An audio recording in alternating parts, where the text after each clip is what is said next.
میں سب سے پہلے بنیادی طور سے علامہ صاحب یہ جاننا چاہتا ہوں کہ نماز فرض ہے، اور یہ سوال آپ کی طرف رکھ رہا ہوں کہ سب کے لیے فرض ہے، جماعت اور انفرادی حیثیت میں فرض ہے، تو پھر ہم نے کہاں کمی کی ہے اس کو ریسیو کرنے میں کہ آج ہر مسلک کی اپنی اپنی نماز ہے اور کچھ ڈفرینسز نظر آتے ہیں، بلکہ بڑے پیمانے پہ نظر آتے ہیں۔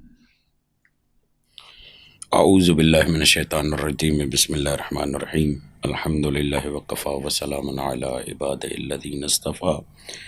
اما بعد۔ آپ کے سوال کے جواب میں بنیادی طور پر پہلا جملہ یہ کہوں گا کہ الحمد للہ مکتب تشیع اور مکتب اہل بیت میں نماز کے پڑھنے اور اس کو ادا کرنے کے معاملے میں کوئی بھی اختلاف نہیں ہے،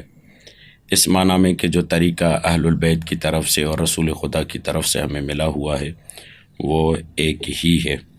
اور یوں قرآن مجید کے اس فرمان پر عمل ہوتا ہے کہ اقم الصلاۃ ان الصلاۃ تنہی عن الفحشاء والمنکر، کہ نماز پڑھو، کہ نماز تو تمہیں برائیوں اور منکر سے،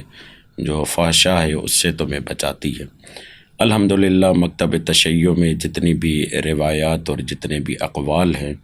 اس میں ایک ہی طریقہ مذکور ہے، اور وہ مسنون اور معروف طریقہ ہے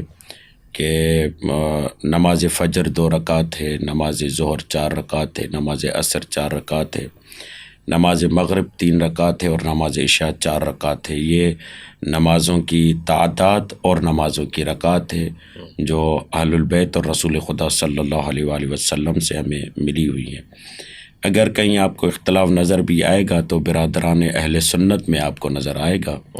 اور وہاں پر یہ تبصرہ ہوگا کہ نماز ہاتھ کھول کر پڑھی جائے یا ہاتھ باندھ کر پڑھی جائے۔ ہمارے ہاں تو ایک ہی طریقہ ہے، اور ہمارے ہاں تو کوئی بھی اختلاف نہیں ہے، اور چونکہ صبح و شام رسول خدا گھر میں بھی گھر کے باہر بھی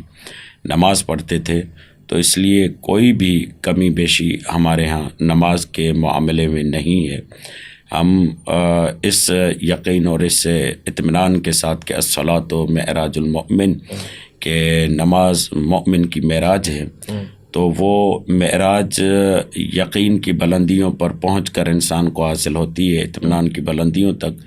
تو وہ رسول خدا کے اس فرمان کے تحت جب ہم نماز پڑھتے ہیں تو وہ تمام کیفیتیں جو اطمینان اور سکون کی ہوتی ہیں، جو معراج میں حاصل ہونی چاہیے، وہ تمام حاصل ہوتی ہیں۔ صحیح۔ الحمدللہ